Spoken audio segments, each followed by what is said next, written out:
Bonjour à toutes et à tous, bienvenue pour ce nouveau webinar du jury. Alors ça fait un petit moment qu'on ne s'est pas vu, donc ça me fait vraiment plaisir et ça nous fait vraiment plaisir toute l'équipe du jury de vous retrouver pour cette session dédiée encore une fois à la radiologie interventionnelle. Cette fois-ci, on parlera de pathologie des voies biliaires. On a la chance d'avoir avec nous toute l'équipe, une grande partie en tout cas, de radiologie interventionnelle de l'hôpital de la Croix-Rousse à Lyon, avec comme invité expert le docteur Agnès Roth, qui a une longue expérience dans la prise en charge de ces pathologies. Elle sera accompagnée par trois de ses collègues.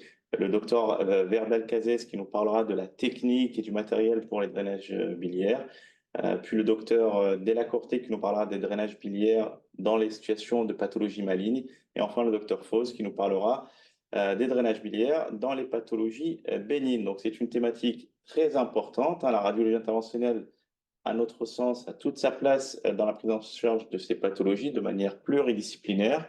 Et donc, l'équipe du CHU de Lyon va vous en convaincre si vous étiez sceptique. Donc, je vous laisse prendre la main. Et puis, encore une fois, merci beaucoup de nous faire le plaisir d'animer ce webinaire. À vous la parole. Bonjour à tous. Je suis le docteur Verdal Cases. Moi, je vais vous parler de plutôt les aspects techniques du drainage biliaire. Et en fait, avant toute chose, il y a quelques petites choses à faire avant le drainage biliaire. Tout d'abord, un bilan biologique. Il va falloir regarder évidemment le bilan de coagulation, les plaquettes, évaluer la fonction rénale et la fonction hépatique. Il faut bien penser qu'un TP bas, ça peut être lié à une hypovitaminose K et qu'on peut parfois corriger le TP seulement en supplémentant en vitamine K. Avant, l'antibioprophylaxie n'est pas systématique. Il faudra bien penser à hydrater le patient, lui poser une voie d'abord périphérique, et puis aller le voir pour lui expliquer le geste et obtenir son consentement. Ce qu'il faut faire également avant un drainage biliaire, c'est une imagerie, donc une imagerie en coupe, une BIRM ou un scanner injecté pour pouvoir affirmer l'obstruction et la localiser, regarder un petit peu l'anatomie des voies biliaires, vérifier qu'il n'y ait pas d'interposition colique ou d'acide qui pourrait nous gêner, bien évaluer la position de l'estomac, repérer les structures radiopaques qui pourraient nous servir de repère lors du drainage et évaluer s'il y a des lésions hépatiques et en faire la cartographie. Ce qui peut être intéressant quand on est débutant, qu'on commence, c'est de compléter ces examens d'imagerie par une échographie. Ça va nous permettre de se mettre dans les conditions du geste, de bien préparer le geste et d'évaluer l'anatomie échographique pour ne pas trop être perdu le jour du drainage. Et on va en profiter en même temps pour faire une consultation expliquée aux patients. Les contre-indications, elles sont assez classiques, les troubles de la coagulation, la prise d'un traitement anti-agrégant ou anticoagulant. S'il y a de l'acide, c'est mieux de la drainer avant. Et puis, il y a des non-indications, l'absence d'indication, lorsque, par exemple, on a de multiples déconnexions ou des déconnexions qui seront trop périphériques. Et puis, le fait d'avoir des voies biliaires dilatées dans un lobe qui est atrophique, et évidemment qui n'est pas infecté, qui ne va pas servir à grand-chose. Donc dans les techniques, en gros, il y a deux grands axes. Soit les voies biliaires sont dilatées, ou alors, et on le verra à la fin de ce topo, comment on fait lorsque les voies biliaires ne sont pas dilatées. Lorsqu'elles sont dilatées, on peut utiliser deux types d'aiguilles, soit un angiocat où on a une jupe et on va pouvoir faire nos manips directement, ou alors on peut commencer par faire une cholangiographie avec une petite aiguille fine de 22 gauge sur laquelle on va brancher un raccord, ce qui va nous permettre de faire initialement une cholangiographie pour se repérer.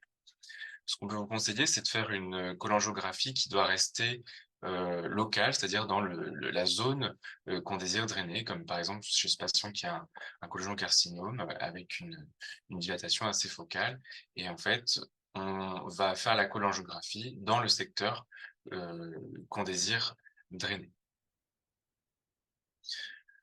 Pour la biliaire, il faudra bien penser à repérer le cul-de-sac pleural, que ce soit en échographie comme ici ou en scopie, pour ne pas piquer à travers le cul-de-sac pleural, et bien vérifier qu'il n'y ait pas d'interposition colique pour ne pas piquer dans le côlon. L'abord, il doit être le plus périphérique possible, d'une part parce que si on fait une plaie artérielle ou veineuse, ce sera d'autant moins, compliqué si on est en périphérique et d'autre part, si on a des manœuvres endobiliaires à faire, si on doit poser une prothèse ou si on doit faire une biopsie endobiliaire, ça va nous permettre d'avoir un peu plus de support, un peu plus de marge de manœuvre si on doit manipuler. Il vaut mieux passer par le foie droit, on va avoir beaucoup plus de support et puis surtout, le fait d'avoir un abord latéral, ça va nous permettre de ne pas avoir nos mains dans, les rayons. L'idéal, c'est de passer par, les voies des segments 5, des segments 6. Et puis lorsqu'on va aborder la voie biliaire, il vaut mieux piquer dans l'axe de la voie biliaire, ne pas être trop perpendiculaire à, cette voie biliaire. Une fois qu'on est dans la voie biliaire, on va injecter le contraste et pour être sûr qu'on est dans la voie biliaire, le contraste doit stagner, il ne doit pas se laver, auquel cas on est dans un vaisseau. On peut s'aider en, mettant le patient en position de Trendelenburg. Si jamais le contraste passe trop vite dans le duodénum, par exemple, on peut aider à accumuler un petit peu de contraste. Une fois qu'on a fait cette cholangiographie, qu'on y est arrivé, ce qu'il va falloir faire, c'est qu'il va falloir garder l'abord et avoir une cholangiographie entre guillemets «stable» jusqu'au bout du geste. C'est-à-dire que, il ne faut pas enlever l'aiguille de cholangiographie, il faut absolument la laisser en place. Ce qui va nous permettre, si on a besoin de piquer une nouvelle fois, de réinjecter par cette aiguille de cholangiographie, de bien repérer, de redistendre les voies biliaires. Éventuellement, si on n'y arrive pas, on peut faire une cholangiographie par la vésicule biliaire si l'obstacle n'est pas en aval. Voilà, une fois qu'on est dans les voies biliaires, qu'on a une cholangiographie qui est stable, il va falloir passer la sténose et pour passer la sténose, on va utiliser du matériel de cathétérisme habituel, comme par exemple une sonde de KMP ou une vertébrale avec un guide souple.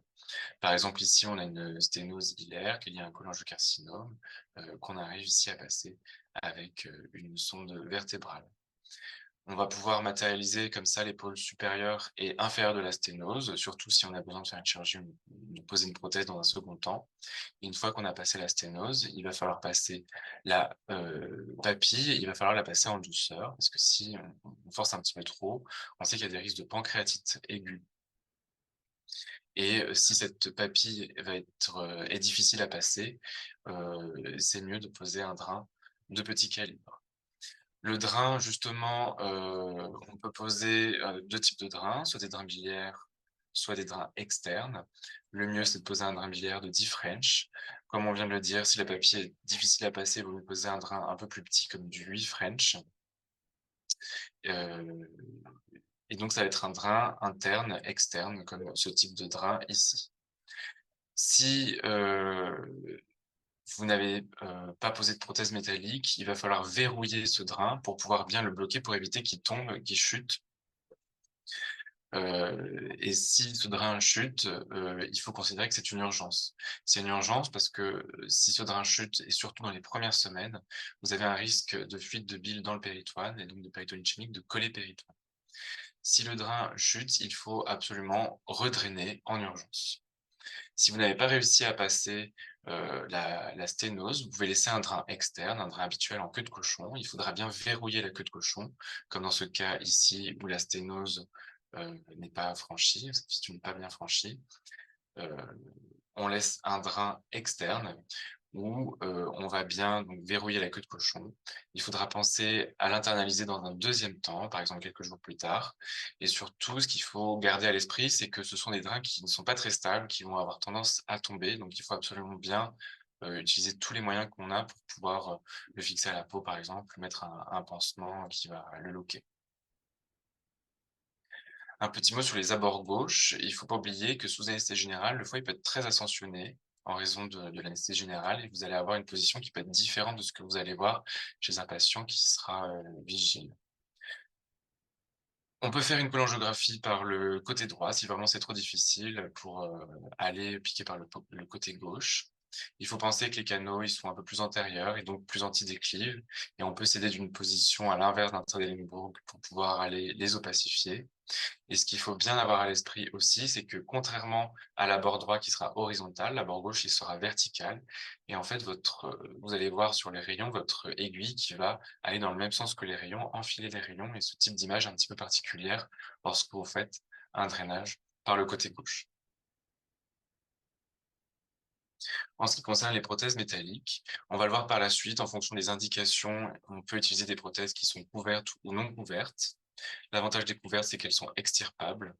Ce qu'il faut retenir, et on verra aussi dans les topos de la suite, c'est qu'il faut éviter de mettre des prothèses non couvertes sur les sténoses qui sont bénignes. Et évidemment, comme tous les stents, il va falloir le faire monter la prothèse sur un guide rigide. En fonction des types et des tailles de prothèses, il va bien falloir regarder la taille de l'introducteur si on en utilise un. C'est pas mal d'utiliser un introducteur quand on va mettre la prothèse dans un deuxième temps. Par exemple, heu, on va vouloir bien matérialiser la sténose, bien la repérer. Dans ce cas-là, on va pouvoir monter la prothèse et injecter directement par l'introducteur, ce qui sera un peu plus simple pour repérer la sténose. La plupart du temps, les prothèses sont auto-extensibles et il vaut mieux utiliser des prothèses qui sont pas trop rigides pour bien garder l'angulation. Par exemple, on peut utiliser des prothèses Aegis ou des prothèses Optimane. On peut compléter cette, pose de prothèse par une dilatation. Par exemple, ici, on a fait une dilatation de ballon dans le stent, surtout s'il s'ouvre, pas bien. Évidemment, on utilise un ballon qui va être de même calibre que le stent, mais on peut aussi utiliser un ballon avant la pose du stent si on se doute que le stent va pas passer dans une sténose qui sera très serrée. Enfin, une fois qu'on a posé la prothèse, il va falloir toujours laisser un drain, heu, ce qui va éviter, les quelques cas de collée péritoine qui peuvent se passer si on enlève le drain, qu'on laisse uniquement une prothèse. Juste un tout petit mot sur la prédilatation, comme par exemple, ce cas-là que je vous ai montré, au début. On on pense que le stent ne va pas passer dans cette sténose très serrée et dans ce cas-là, on commence par mettre un ballon où on va d'abord dilater avant de mettre éventuellement un stent. Il faut bien prendre, si on prend un introducteur qui sera de 1 à 2 French au-dessus pour pouvoir enlever le ballon, pour pas qu'il reste coincé devant l'introducteur et on utilise des ballons qui font entre 6 à 10 millimètres de diamètre, comme par exemple des Mustang. Pour le cas particulier des prothèses en Y, souvent on va poser ce genre de prothèse chez des gens qui ont une espérance de vie assez, limitée. Donc le but, ça va être d'y aller qu'une seule fois et de drainer le plus de fois possible. Donc le mieux pour, lorsqu'on veut mettre plusieurs stents, en parallèle, c'est vraiment de les mettre en parallèle et pas l'un dans l'autre. D'une part, parce que si vous les faites se croiser, que vous les mettez l'un dans l'autre, il y a trop de risques d'obstruction et d'autre part, parce qu'il va falloir éventuellement penser, au fait qu'on risque de devoir les drainer, de nouveau, que ce soit par voie percutanée ou par voie endoscopique et que c'est important d'avoir 2 lumières bien individualisées. Un petit aparté, c'est qu'il faut bien penser au fait que si vous faites une cholangiographie et que vous voyez finalement du contraste qui va passer en amont d'une sténose, vous allez contaminer, cette voie biliaire et vous avez un risque de surinfection, qui sera lié à ce reflux de contraste. Enfin, un dernier mot sur les biopsies endobiliaires. Les biopsies endobiliaires, on va les faire grâce à ce type de matériel. Donc, ça va être une petite pince qu'on va aller mettre au contact de ce qu'on cherche à biopsier, ici à travers directement l'introducteur. Et c'est une petite pince qui va se fermer et faire accrocher des petits bouts comme ça, euh, pour faire de l'anatomie pathologique. Le succès technique dans cet article de 2019, il est de 100%. Il a l'avantage de pouvoir être fait dans le même temps que le drainage, heu et la sensibilité est bonne, 70%. On sait très bien que, la sensibilité dans ces cas-là, elle est meilleure lorsque, la sténose, elle atteint le tiers supérieur, des voies biliaires, donc 87% par rapport au reste des voies biliaires, 55%. Les complications, elles sont rares, puis ça va être une fissure biliaire ou une hémobilie. Pour les voies biliaires non dilatées, on a plein de petites, techniques qu'on va utiliser les unes après les autres. D'abord, il va falloir faire une très bonne échographie pour bien pouvoir repérer les voies biliaires. Si on n'arrive pas trop à voir les voies biliaires, il va falloir regarder là où on est les plus susceptibles de les trouver, c'est-à-dire à côté des grosses branches portales. Pour faire la cholangiographie, on va pouvoir la faire avec, un kit de microponction, par exemple un kit de nef, ou alors une petite aiguille de 20 gauge à travers laquelle on peut mettre un guide de 18. Et enfin, quand tout ça ne marche pas, on peut toujours à la fin faire une cholangiographie à l'aveugle, c'est-à-dire le piquer et injecter jusqu'à trouver une voie biliaire. Ici, par exemple, vous avez un cas où vous avez une prothèse non couverte qui était bien fonctionnelle, avec du coup en amont des voies qui n'étaient pas dilatées, et on a utilisé cette prothèse comme point de repère pour faire la cholangiographie, injecter dedans et finalement repiquer plus en périphérie. Enfin, pour la surveillance, il va bien falloir penser à surveiller la température, la couleur de la bile, donc l'hémobilie, surveiller le bilan hépatique, la lipasémie, parce que vous savez qu'il y a un risque de pancréatite maintenant, surtout si les drains sont internalisés. Le drain, il va falloir le laisser en siphonnage externe. Il va falloir le rincer au début assez régulièrement, sans réaspirer, par exemple toutes les 6 heures. Si vous avez une hémobilie, il faut rincer tant que l'hémobilie ne s'est pas tarie. Et après, vous allez pouvoir espacer un petit peu plus les rinçages. Il va falloir contrôler le drain à 48-72 heures, injecter du contraste par le drain et vérifier que le produit de contraste va bien se vidanger dans le duodénum. Et à ce moment-là, vous allez pouvoir décider si vous laissez le drain en siphonnage ou si vous le clampez. Vous allez pouvoir clamper le drain si le contrôle est satisfaisant et évidemment, si vous n'avez pas d'hémobilie. Voilà, je vous remercie pour votre attention. Il y avait deux petites questions, si tu veux y répondre tout de suite, Michael, peut-être. On te demande si tu fais systématiquement deux ponctions biliaires, si c'était donc pour le drainage, t'en parlais au début. Et puis pour la taille de l'introducteur, est-ce que tu as dit que tu augmentais d'un ou deux French, donc tu vas un peu au-delà de ce qui est recommandé pour passer un ballon pour éviter justement après inflation qui se bloque. Alors pour répondre à la première question, non, pas forcément faire de ponction si les voies biliaires sont très dilatées. Et si on arrive à avoir un bon abord périphérique, on peut piquer en périphérie avec un angiocat et tout faire par là. Là, les deux ponctions, c'est vraiment si c'est un peu plus difficile ou si notre première ponction, elle nous convient pas. Oui, oui, donc la première fonction serait uniquement servira au diagnostic et puis tu t'en servirais pour piquer sous scopie plus en périphérie quelque chose que tu Exactement. aurais dilaté dans un premier temps. Ok. Je pense que quand on débute, il faut pas hésiter à faire d'abord une coloniographie à l'aiguille fine et piquer ensuite avec l'angiocat. Voilà. C'est plus de sécurité pour celui qui débute.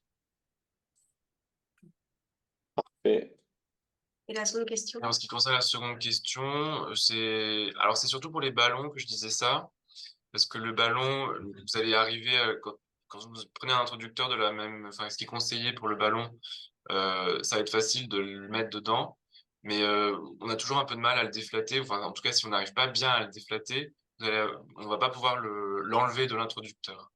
Donc, par expérience, c'est mieux de mettre un introducteur un tout petit peu plus gros. Alors, l'introducteur, nous, on les utilise pas systématiquement. On les utilise quand on est amené à mettre en place des prothèses métalliques dans un second temps. Parce qu'on réintervient sur des voies biliaires qui sont plus dilatées. Donc, pour matérialiser le pôle supérieur et inférieur de la sténose, on peut avoir du mal. Donc, cet introducteur, il va permettre de réinjecter tout au long de la procédure les voies biliaires pour repérer le niveau de la sténose et mettre en place précisément le stent. Mais si on met le stent d'emblée, on n'utilise pas forcément un introducteur. Vous voulez être enchaîné avec Angelo? Ok, je prends la parole, merci beaucoup. Donc, on va discuter dans cette section de la prise en charge des sténoses biliaires malignes en radiologie interventionnelle. C'est un argument vaste, complexe, qu'on va essayer de condenser dans 15 minutes. Il faut tout d'abord définir les objectifs d'un drainage biliaire dans un contexte oncologique. Bien sûr, la prévention des complications, notamment le traitement de l'angiocolite, mais aussi la normalisation de la cholestase avant de débuter une chimiothérapie systémique pour éviter l'insuffisance hépatique. On a également des contextes préopératoires, notamment dans le cholangiocarcinome périlaire, comme on va voir tout à l'heure. Peu importe l'indication et le contexte, il faut toujours considérer la qualité de vie de notre patient. C'est surtout vrai dans le contexte palliatif. Et donc, il faut considérer ça pour choisir le meilleur abord, la meilleure technique. Les différents contextes dépendent aussi de l'anatomie ainsi que du niveau d'infiltration tumorale. On peut bien avoir des contextes d'infiltration de la voie biliaire distale native, par exemple par un carcinome du pancréas ou cholangiocarcinome périlaire. On peut bien avoir une étiologie compressive distale par adénomégalocarcinose, dans ces contextes-là de sténose très distale, souvent on privilège un abord endoscopique car il y a moins de complications et il est mieux toléré par les patients. Alors que l'abord radiologique, il est surtout choisi dans un cas d'échec d'endoscopie. On a sinon des contextes d'infiltration d'une anastomose biliodigestive. C'est le cas, par exemple, d'une infiltration tumorale, une récidive de carcinome du pancréas suite à un DPC ou une compression qui monte à la convergence biliaire. Dans ces cas-là, l'abord radiologique est considéré première ligne pour les traitements de la sténose. Après, on peut avoir aussi des contextes de sténose complexes où il faut qu'on combine nos efforts avec les endoscopistes et qu'on fasse des gestes de rendez-vous combinés. On commence par discuter le carcinome pancréatique, qui est une indication très, très fréquente, qui se divise en trois contextes. Donc, on peut avoir un carcinome pancréatique qui est résécable d'emblée, un carcinome pancréatique qui est borderline, c'est-à-dire un carcinome qui sera résécable, mais doit être traité d'abord par une chimiothérapie adjuvante. Et finalement, on peut avoir un contexte de non-résécabilité, donc soit un cancer infiltrant, soit un cancer qui est déjà métastatique. Tout d'abord, il faut dire que dans le contexte d'un carcinome résécable d'emblée, le drainage biliaire n'est pas routine. Ça, c'est très important. Notamment, il faut considérer le niveau de cholestase et le niveau des bilirubines. Au-dessous des 250 micromoles par litre, effectivement, réaliser un drainage biliaire préopératoire ne fait que monter le risque de complications avec le risque de décaler la chirurgie. Et comme on peut bien voir, si on décale une chirurgie, on a toujours le risque de progression tumorale dans l'attente et on risque de ne pas pouvoir traiter les patients. Alors que dans des cas où la bilirubine est au-dessus des 250 micromoles par litre, alors oui, les drainages préopératoires, même dans un contexte de résécabilité d'emblée, est justifié parce qu'il a été démontré que ça diminue le risque post-opératoire de fistule pancréatique et d'hémorragie pancréatique. Pour le carcinome pancréatique borderline, on a une valeur seuil de bilirubine qui est plus bas. On peut considérer un drainage au-dessus des 50 micromoles par litre. Et la raison, c'est que en attente de la chirurgie, on peut améliorer la qualité de vie de ce patient qui va faire de la chimiothérapie pendant des semaines ou des mois. Et en même temps, on diminue de façon significative le risque d'insuffisance hépatique lié à la chimiothérapie. Pour terminer, dans les contextes de carcinome non résécable, on est bien justifié à réaliser un drainage biliaire s'il y a un ictère obstructif. Et la raison, c'est qu'on améliore la qualité de vie, on diminue également le risque d'insuffisance hépatique lié à une chimiothérapie palliative. Et tout en faisant ça, on peut améliorer la survie du patient. Donc, la grosse question, c'est est-ce qu'on privilège un abord radiologique ou endoscopique dans le contexte de carcinome du pancréas? Eh bien, vu que la sténose est la plupart du temps très distale, il est bien considéré accepté dans la littérature qu'un abord endoscopique doit être privilégié en première intention, notamment par CPRE et pose de prothèse. Et la raison, c'est qu'il a été démontré dans de grosses études qu'un abord endoscopique amène un taux plus bas de complications liées au traitement de la sténose biliaire et que ça peut améliorer le confort du patient. Le drainage radiologique doit être choisi s'il y a un échec de l'endoscopie et surtout, il faut aussi envisager une pose de prothèse si le patient est dans un contexte de non-résécabilité, histoire d'améliorer son confort, sa qualité de vie, mais aussi si on a un patient qui est dans un contexte de borderline avec un long projet de chimio, mais il faut bien garder à l'esprit que dans ces cas-là, la prothèse doit être assez courte, elle ne doit pas trop déborder ni en entrée hépatique, ni dans le duodénum, parce que ça risque de gêner la chirurgie. Ça, c'est un dossier d'un patient de 90 ans avec un cancer du pancréas qui initialement était drainé par voie endoscopique dans un contexte de résécabilité potentielle. On voit dans l'image scanner à droite qu'il y a une prothèse plastique bien en place. Le problème, c'est qu'en attendant la chirurgie, le patient a expérimenté une récidive de sa cholestase ainsi qu'une progression tumorale, ce qui a amené à choisir la pose d'une prothèse métallique. Malheureusement, une prothèse métallique par voie endoscopique n'était plus possible en raison d'une sténose duodénale importante et non franchissable, raison pour laquelle il a été décidé de traiter dans le même temps opératoire d'abord la sténose duodénale par la pose d'une prothèse endoscopique duodénale et après la sténose biliaire par drainage biliaire et pose de prothèse biliaire percutanée d'emblée. Il faut bien garder à l'esprit que dans les contextes de carcinome du pancréas, on face souvent ce type d'indications, ce type de situation où il faut drainer soit la voie biliaire, soit la sténose duodénale. Et dans ces cas-là, on a choisi de drainer d'emblée le duodénum, de mettre une prothèse dans le duodénum et puis après la voie biliaire. Mais il est vrai que l'inverse est aussi possible et ça nous arrive assez souvent de drainer des sténoses biliaires, de mettre des prothèses, puis après le patient est pris par les endoscopistes pour la palliation de la sténose duodénale. On passe après au cholangiocarcinome périhilaire. Dans ce cas-là, on distingue deux indications, c'est le contexte de résécabilité et le contexte de non-résécabilité.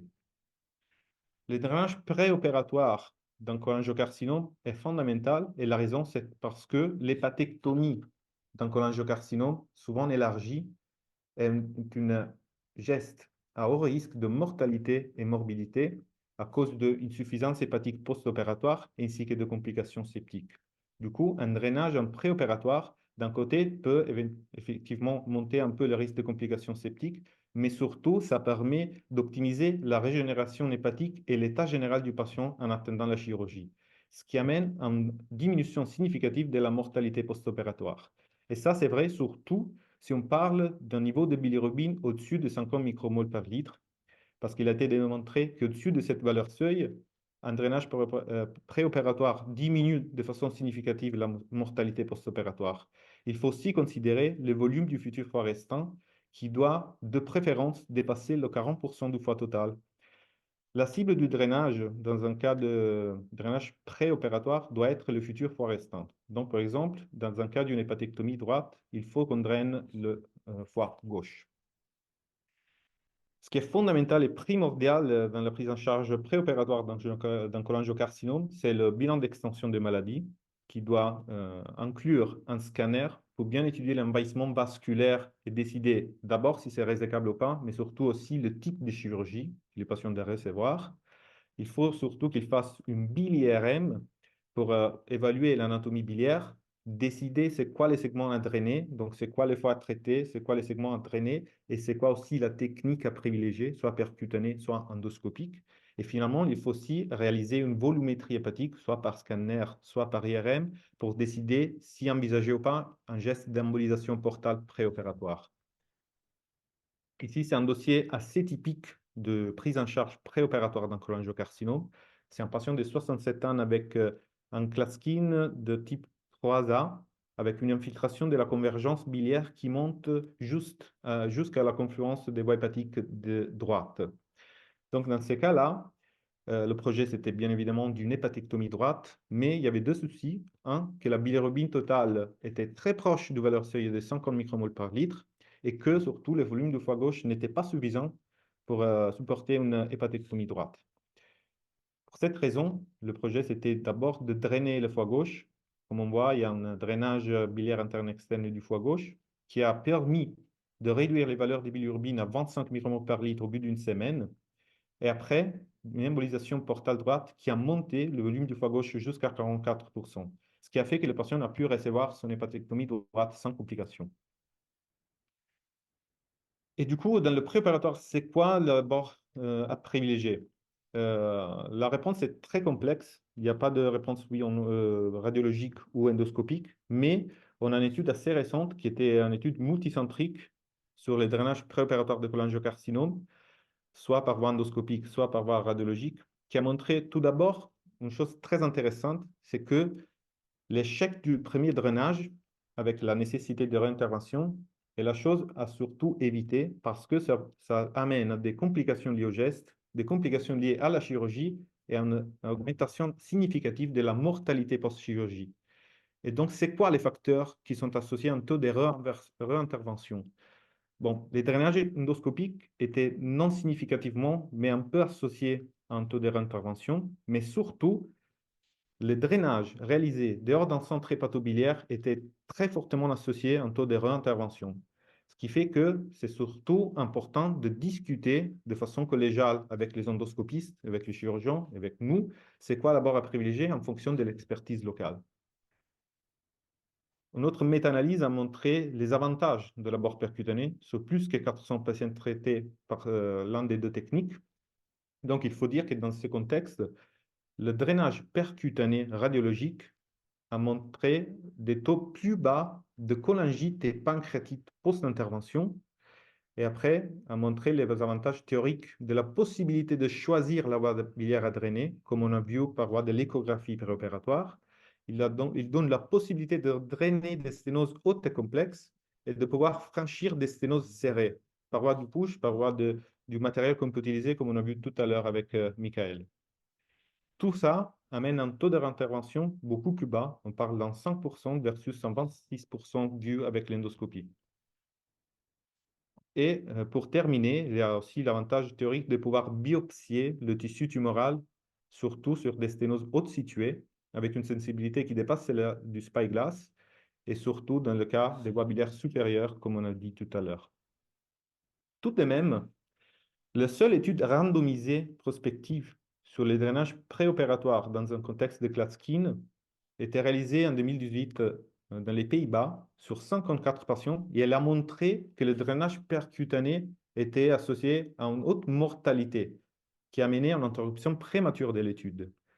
Et donc, pour cette raison, même si les complications liées au drainage étaient similaires dans les deux groupes, la Société française des pathologies recommande de privilégier la voie endoscopique en cas d'indication de drainage préopératoire.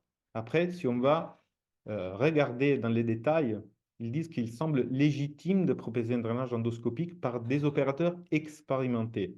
Donc, c'est assez flou, c'est pas si évident que ça. Et encore une fois, ce qui est important, c'est privilégier l'expertise locale. Pour terminer, on parle du drainage biliaire dans un contexte palliatif, donc soit cholangiocarcinome, soit n'importe quel type de tumeur. Ici, l'intérêt, c'est de diminuer la bilirubine pour diminuer le risque de cholangite et ainsi augmenter la survie et surtout la qualité de vie des patients. Ici aussi, l'objectif, c'est surtout de diminuer le nombre de réinterventions parce qu'effectivement, réintervenir sur les patients amènera un taux de complications plus haut et surtout une qualité de vie qui sera assez basse. Il ne faut pas hésiter, si en sténose complexe bilatérale, de poser un drainage biliaire bilatéral d'emblée. Il ne faut pas hésiter à poser des prothèses métalliques, surtout parce que la prothèse métallique a une durée de perméabilité qui dépasse celle de la prothèse plastique. Donc, il faut pas hésiter à les mettre en place parce que ça nous permettra de garder les patients chez eux pendant plusieurs mois, de ne pas devoir le revoir à l'hôpital avec des contextes d'obstruction des prothèses. Dans ce cas de palliatif, la cible du drainage est au moins 50% du volume hépatique. Donc, pas forcément la totalité du volume hépatique, ce qui n'est pas toujours possible, mais au moins 50% nous permettra d'améliorer la qualité de vie des patients. Ici, on voit un dossier assez typique. C'est une sténose biliaire complexe avec une infiltration de convergence qui monte jusqu'à la convergence droite. Et dans ces cas-là, le patient avait 89 ans et on a décidé de poser deux prothèses en parallèle, antérieure, droite et gauche. Donc, comme vous voyez, on n'a pas forcément drainé la totalité du foie, mais par voie de deux prothèses, on a drainé la quasi-totalité du foie. Et donc, ça nous permettra d'améliorer la qualité de vie de ces patients. Après, on a un dossier, un patient de 47 ans avec à peu près le même type de sténose complexe qui amène une division des systèmes biliaires intrahépatiques. Dans ces cas-là, c'est un cas un peu extrême, mais il a été décidé de poser 4 prothèses. C'est des prothèses toujours posées en parallèle qui ont permis de drainer la totalité du foie. Après, il faut garder à l'esprit, ça, ce n'est pas du tout le dossier typique qu'on rencontre dans notre activité, mais c'est un patient très jeune, avec un cancer agressif, avec la possibilité de rentrer dans un protocole. Donc, il faut toujours décider en fonction du patient. Dans ces cas, on a décidé quand même d'être plutôt agressif pour permettre aux patients de rentrer dans un protocole d'étude et de pouvoir recevoir la meilleure thérapie possible. Mais ce qui est important de garder à l'esprit, comme Michael a déjà dit, c'est surtout qu'il faut drainer d'emblée, dans le premier temps opératoire, toute la totalité du foie qu'on a décidé de drainer. Il ne faut pas réintervenir, il ne faut pas hésiter à poser plusieurs prothèses et plusieurs drains lors du premier temps opératoire. Merci pour votre attention. Merci beaucoup, Angelo. C'était extrêmement clair, très précis. En attendant que Amar installe son topo. Alors, il y avait pas vraiment de questions. Alors, les prothèses couvertes, ça serait abordé dans le prochain topo. Moi, j'avais éventuellement Une question, alors pas sur les lésions du pancréas, parce qu'on a bien compris l'intérêt, la supériorité de l'endoscopie et de l'écho-endoscopie, il n'y a pas de souci. Par contre, sur les lésions de Klatskin, que ce soit en palliatif, tu viens de le montrer, où il y a un net avantage à la prise en charge percutanée, qui est même dans les recommandations européennes, mais également en préopératoire. Alors c'est assez étonnant la position de la FEF. Sachant qu'il y a une étude randomisée qui compare 50 patients par groupe, mais il y a aussi des grosses études de méta-analyse assez importantes qui sont plutôt à l'avantage du drainage percutané. Et puis les chirurgiens du hépatobiliaire qui sont, enfin, en tout cas chez nous et probablement chez vous également, très en faveur de ne pas aller au-delà de la papille quand on arrive par le futur foie restant pour limiter le risque de coloniser par les germes le futur foie restant avant une chirurgie majeure. Donc, je ne sais pas si tu as un commentaire là-dessus ou si Agnès, vous avez un commentaire là-dessus avant de passer au dernier topo. Effectivement, là, avant, j'étais dans un centre où je travaillais avant. Effectivement, il y avait un peu la tendance à privilégier un drainage plutôt externe dans le futur restant, histoire d'éviter un peu les complications de cholangite. Mais il est vrai il y avait aussi le risque que les drains tombaient, ce qui malheureusement était arrivé une ou deux fois. Quand sur la cholangiographie de départ, on n'a pas d'opacification des voies contralatérales, on internalise et on lock le drain biliaire pour qu'il ne recule pas, effectivement, parce que c'est un peu la catastrophe s'il y a un incident en cours de route. Et si on opacifie les voies biliaires contralatérales, alors effectivement, on peut éventuellement ne pas internaliser le drain ou drainer les voies contralatérales pour mettre pour qu'il n'y ait pas de problème septique en attendant la chirurgie. Une petite question aussi sur le franchissement de la tumeur. Est-ce que vous avez est-ce qu'il y a des données qui disent il y a plus de risques à franchir la tumeur en arrivant par le futur foie restant, qu'il y a un essaimage le long du drain, ou est-ce qu'on considère que c'est quelque chose de purement théorique et qu'il n'y a pas de preuves là-dessus? Alors ça, c'est des choses qui traînent de partout, hein, le fait qu'il y a un ensemencement le long du drain biliaire. Certes, ça existe, mais je pense que ça existe surtout avec des drains biliaires qui sont laissés en place pendant longtemps. Mais lorsqu'on met en place un drainage biliaire et que la chirurgie a lieu un mois après, ça ne me semble pas du tout rédhibitoire de franchir la sténose. Il faut que le drainage soit efficace. Il faut donner les moyens pour amener le patient à la chirurgie. Donc, il faut que le drainage soit efficace et pas s'amuser à mettre un drain qui risque de tomber, de reculer, d'avoir des problèmes de coller péritoine. Très bien, donc on va poursuivre avec le traitement percutané des lésions biliaires bénignes, qu'on peut schématiquement regrouper en fait en sténose biliaire et fuite biliaire. Ces sténoses biliaires, elles vont avoir des origines variées avec une histoire naturelle propre et une réponse différente au traitement percutané radiologique. Donc le plus souvent, elles vont être iatrogènes et elles vont apparaître au décours d'une cholécystectomie, d'une chirurgie hépatobiliaire ou d'une transplantation hépatique.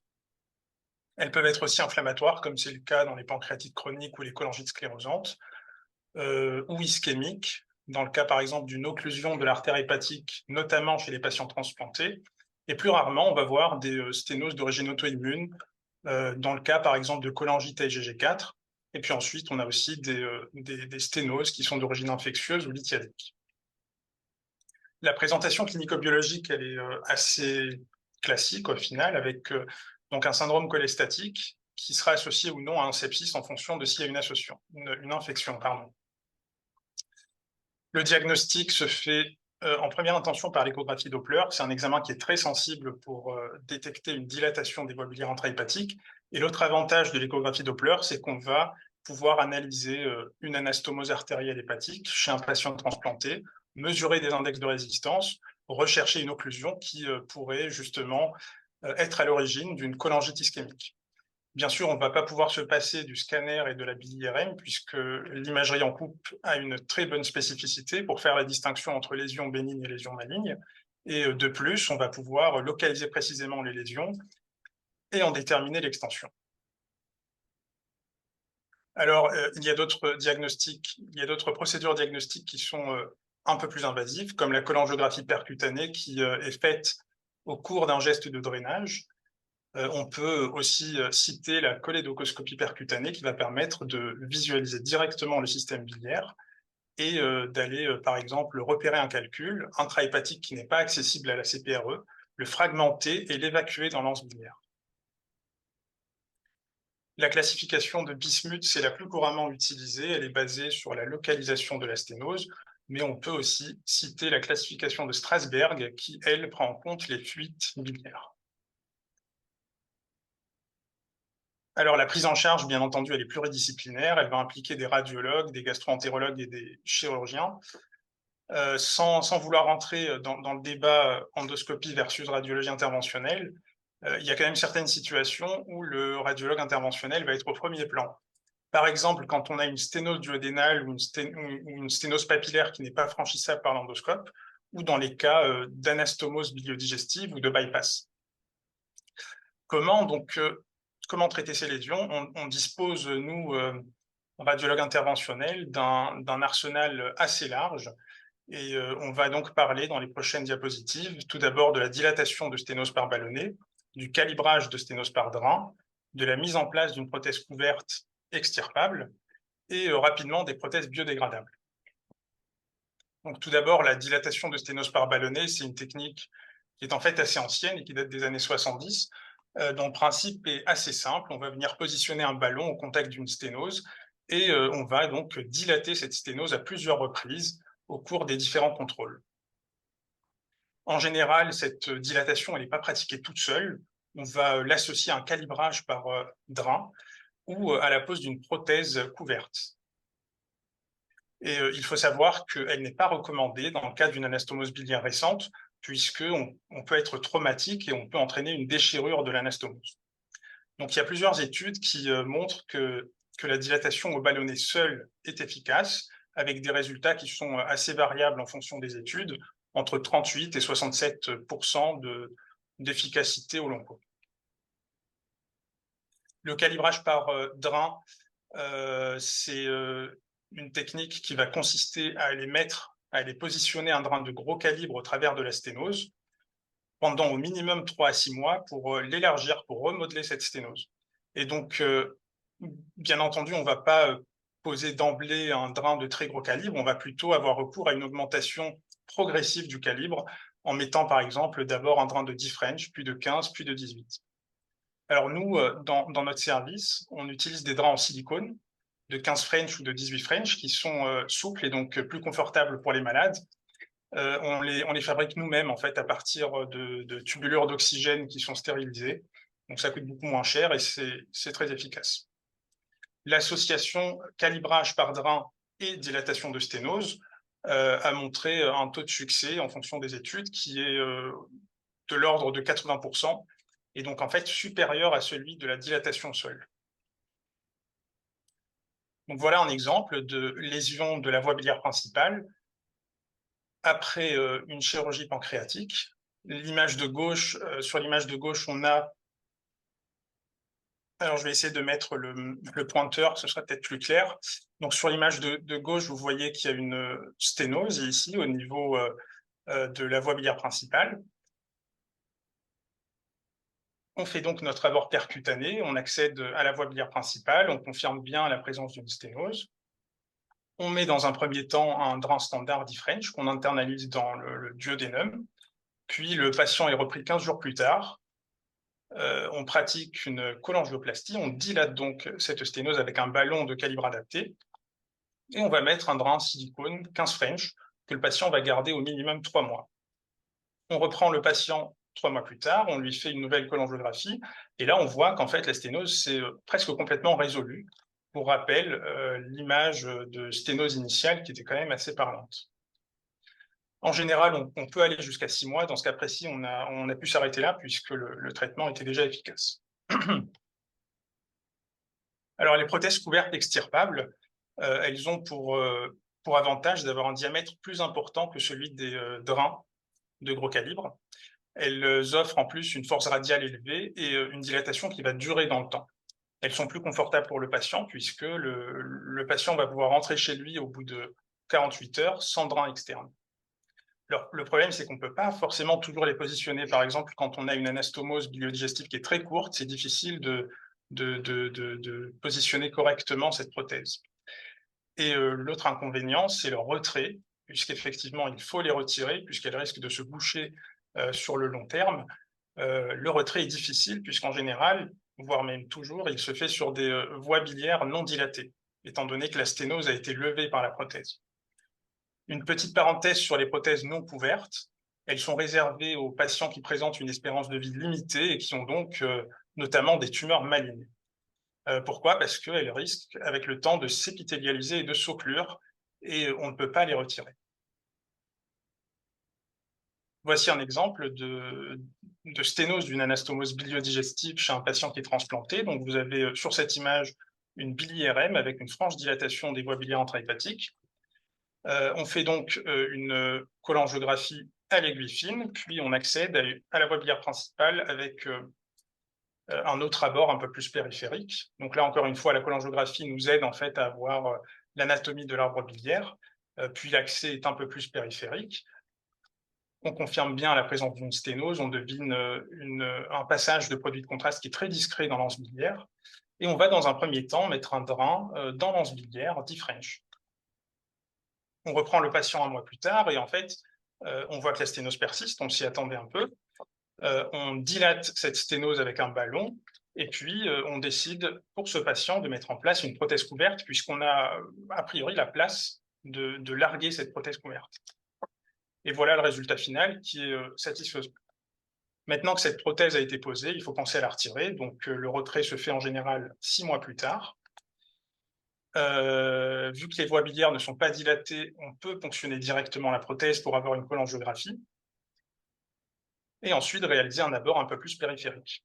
Alors le retrait de ces prothèses, il peut être traumatique, mais il y a une petite astuce, c'est d'aller gonfler tout simplement un ballon dans la prothèse. Puis ensuite, on va pousser la prothèse dans l'anse biliaire et elle va finir par s'évacuer toute seule avec le transit.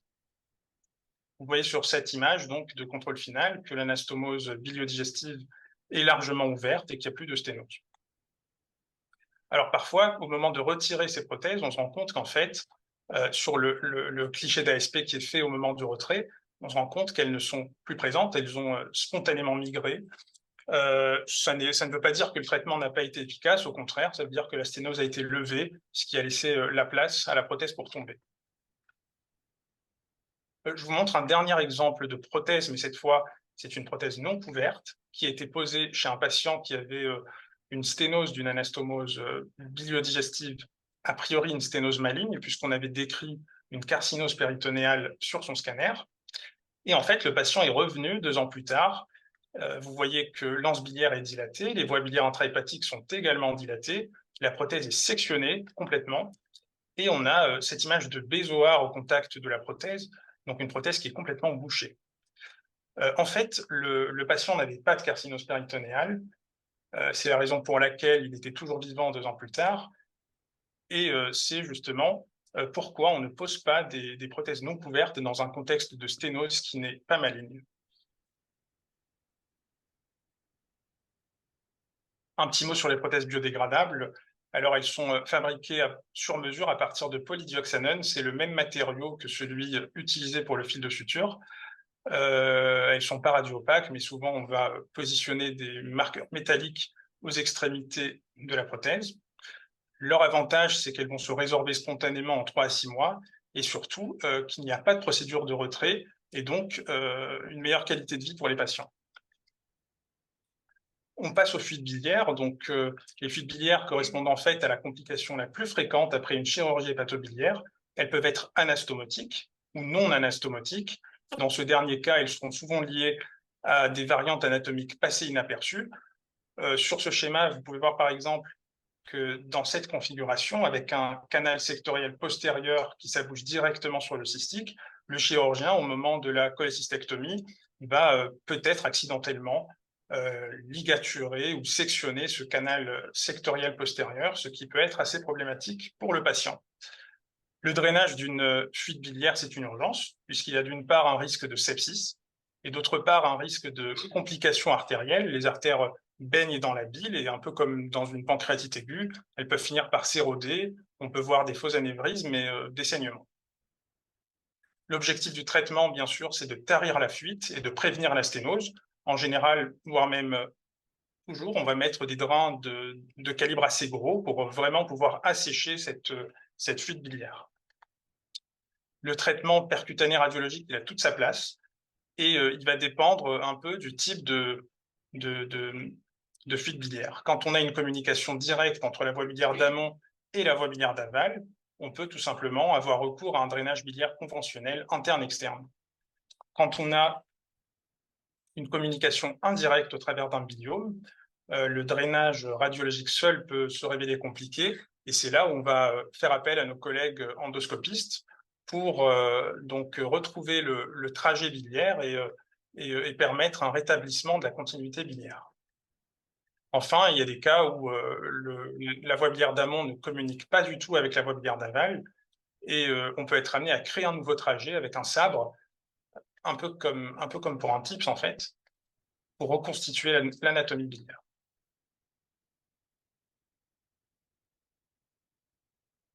Voici un exemple de plaie d'une voie biliaire au décours d'une cholécystectomie.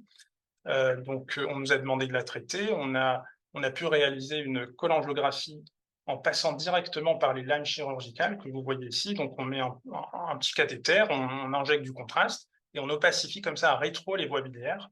On voit dans ce cas qu'on a un défect au niveau du canal sectoriel postérieur avec une fuite de bile qui se fait le long des lames chirurgicales. On aborde donc le système biliaire. Et bien sûr, il faut ponctionner la voie biliaire qui est responsable de la fuite.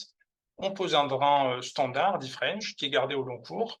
Et puis, au bout d'un certain temps, donc là, à 3 mois, la cholangiographie sur guide qui montre que la fuite biliaire a complètement disparu et que la voie biliaire est continue, qu'il n'y a plus de sténose. Et à droite, la bili-IRM qui a été réalisée 24 mois plus tard, avec un aspect satisfaisant des voies biliaires. Un autre exemple de plaie des voies biliaires au décours d'une cholécystectomie, puisqu'au final, c'est plus fréquent. Vous voyez sur ces images de bili-IRM une collection au niveau du bile hépatique qui correspond en fait à un biliome. Et puis, surtout, on voit que le canal biliaire droit est discontinu, qu'on a ce stop en regard du pied du canal biliaire droit. On nous a demandé de réaliser un traitement percutané. On réalise donc dans un premier temps une cholangiographie et on confirme que les voies biliaires droites sont déconnectées, qu'elles ne communiquent pas avec le reste du système biliaire. On va aller ponctionner directement la voie biliaire principale pour l'opacifier et analyser un peu le défect, le trajet à parcourir avec notre sonde. Et là, on voit que ça risque d'être assez compliqué par voie percutanée radiologique. Et c'est là où on peut faire appel à nos collègues gastro-entérologues qui vont donc cathétériser la voie biliaire par voie rétrograde,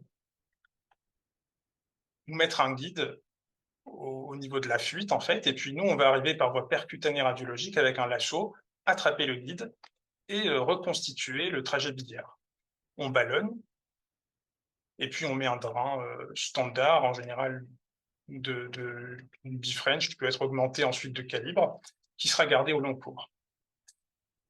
Et voilà le résultat final après 6 mois de calibrage par un drain silicone de 15 puis de 18 French. Donc les voies biliaires droites communiquent de façon normale avec la voie biliaire principale et surtout il n'y a pas de fuite biliaire. Et la bili-IRM qui a été réalisée 1 an après l'ablation du drain biliaire qui est également satisfaisante. Voilà, c'était tout pour moi, merci. Bon, merci Amar, très très joli, très exhaustif, un joli éventail, notamment sur la collaboration utile avec les gastro-entérologues. Moi, j'avais juste une petite question, notamment sur les prothèses biodégradables.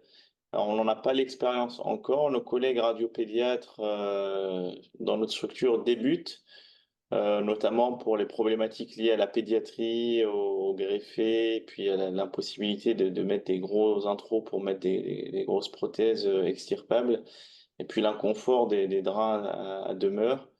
Est-ce que on a réellement du recul sur le maintien du calibrage sur du long terme, parce qu'on sait que sinon, si la prothèse se résorbe trop vite, il y a un risque de récidive important.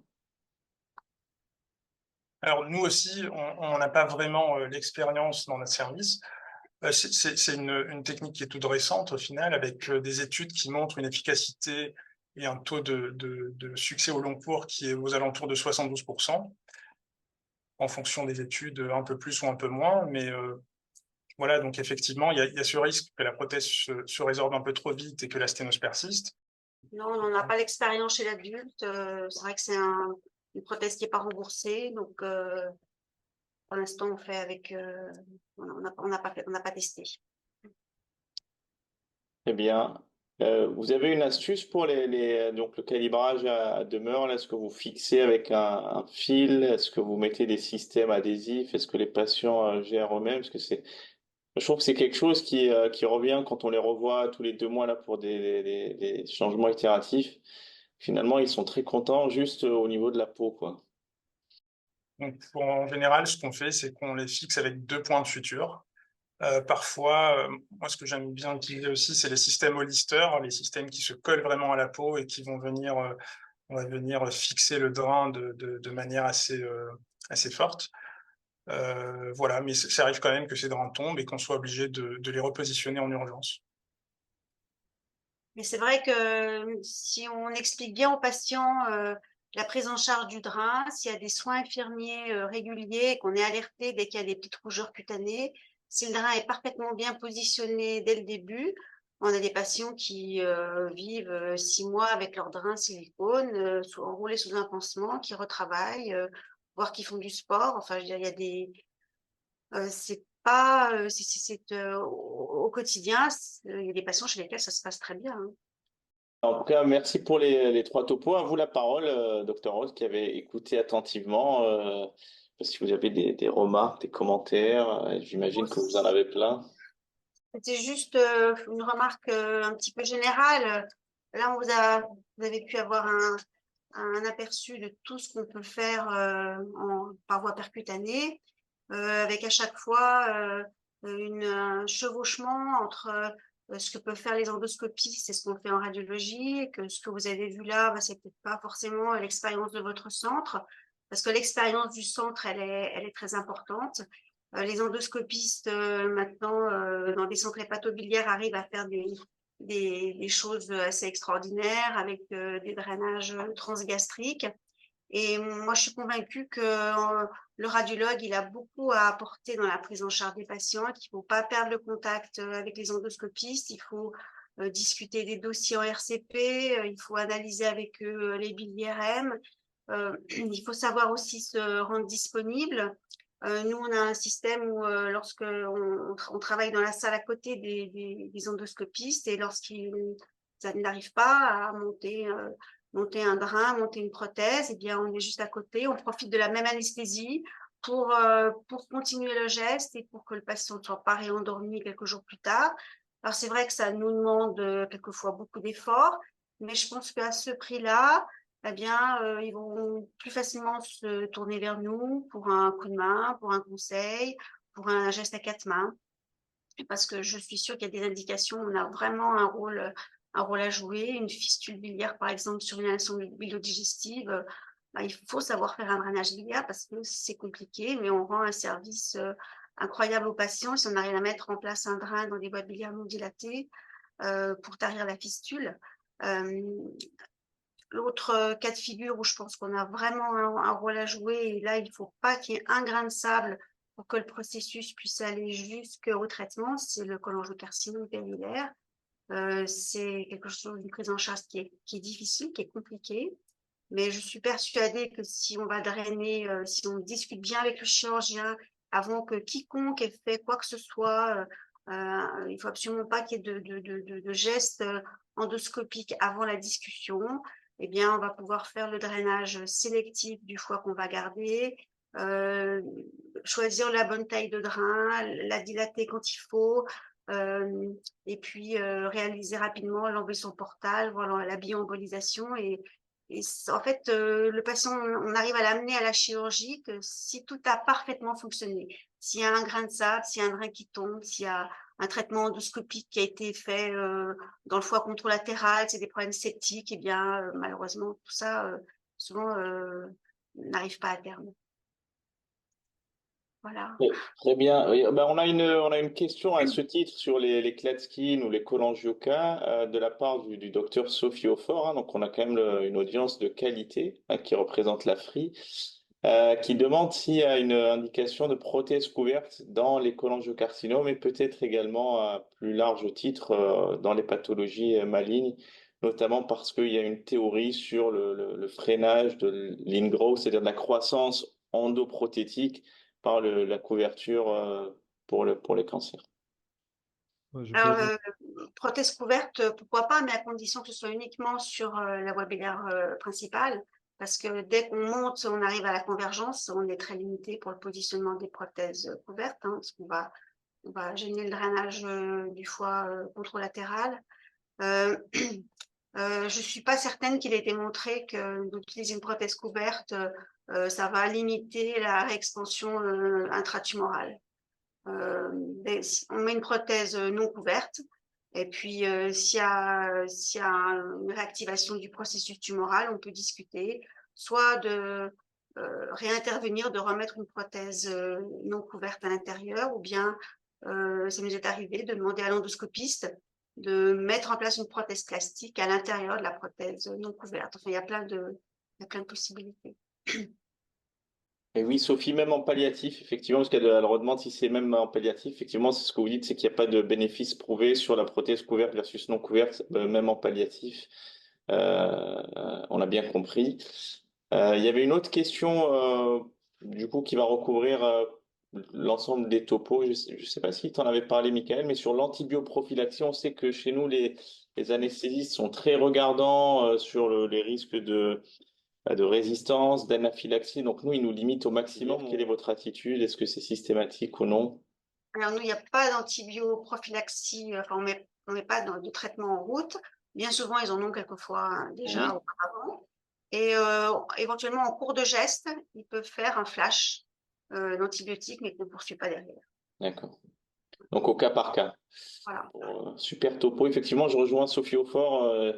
Je vous félicite vraiment, hein, tous les trois sur la qualité pédagogique des topos. Vous avez tous appuyé sur l'anatomie, la radioanatomie, ce qui est quand même fondamental, notamment quand on débute, c'est de préserver le projet thérapeutique du patient.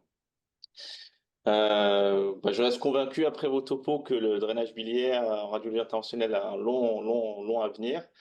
Malheureusement, il y a des centres où des forces qui sont moins présentes de manière peut-être historique. Peut-être que dans ces cas-là, voilà, ils savent qu'à Lyon, à l'hôpital la Croix-Rousse, ils peuvent aller faire 6 mois de formation sans problème. On est bienvenus. C'est gentil. Donc, il y avait une trentaine de participants. Le topo sera mis prochainement sur notre chaîne YouTube pour une rediffusion pour ceux qui ont raté le topo. Je vous remercie encore pour cette session. On se reverra au JFR. On aura l'occasion de reparler des voies biliaires au JFR, peut-être sur d'autres angles, peut-être un peu regarder aussi nos complications qui ont l'air très, très importantes dans la littérature. Pourquoi, comment les réduire. Et puis d'ici là, portez-vous tous bien. Merci encore. Et puis restez connectés. On continue d'avancer. Merci beaucoup. Merci beaucoup. Bonne soirée. Merci. Au revoir.